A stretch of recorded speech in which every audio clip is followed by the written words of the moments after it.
I think it's tricky because obviously the logic of building a watch with the latest materials, the latest composites with the most scratch and damage resistant properties naturally means that the watch over time is going to be less subject to the change that brought around by the elements and the environment that they're sort of exposed to than the historic pieces that many of us look at every day.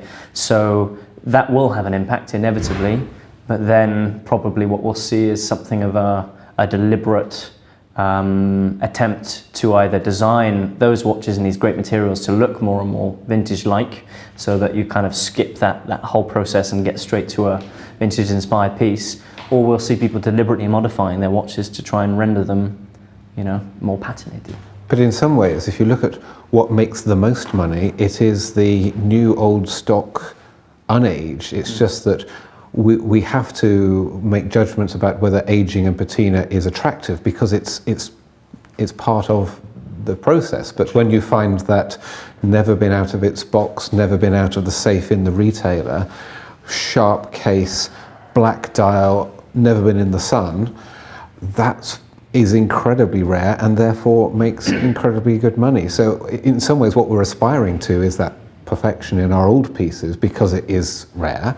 So what we're going to have is more accessible perfection on our newer watches. But then if you take that point of view, then things like red submariners and double red submariners, where it is literally it's a limited edition by its nature. They didn't produce that many, but it is exactly as you're saying, just a small tiny feature of what is a standard watch that is different. So the market is there. I kind of agree that it's the organic production of a limited series as opposed to the cynical numbered series boutique edition. Agreed. We've just produced a blue one or a DLC one or whatever it might be.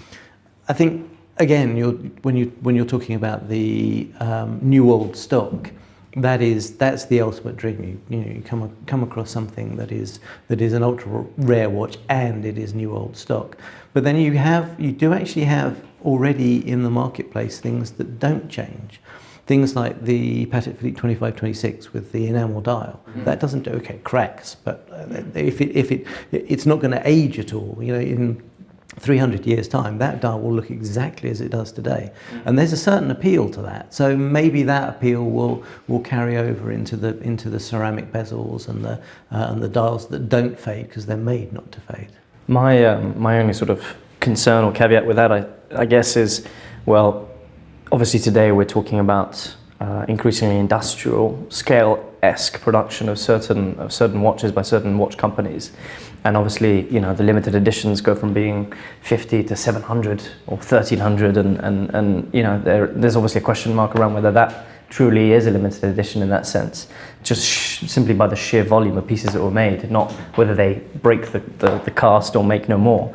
But I sort of, if so many more pieces are being made today, and so many more pieces were made 10 years ago than 20 years ago, and continuing backwards, I wonder whether we're not slightly setting ourselves up to fall, in the sense that in 20 or 30 years' time, the presence of such a vast number of industrially produced quote-unquote watches means that it'll be a lot harder to convince people, to sort of put it slightly, devil's advocate, to convince people that those are collectible watches in the same sense as an early Rolex or an early Patek or a Grand Complication. Obviously, there's always going to be a number of pieces that are just ultimately exceptionally rare.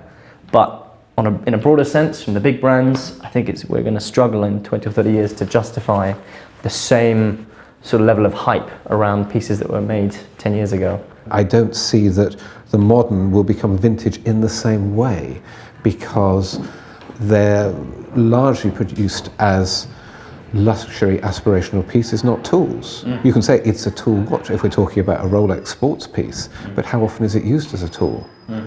And I guess the last orders, the way the Daytona, the exotic Daytona, Paul Newman, was not fashionable when it was created, and then subsequently became iconic. Is there going to be, maybe in that sense, the ultimate unknown is fashion.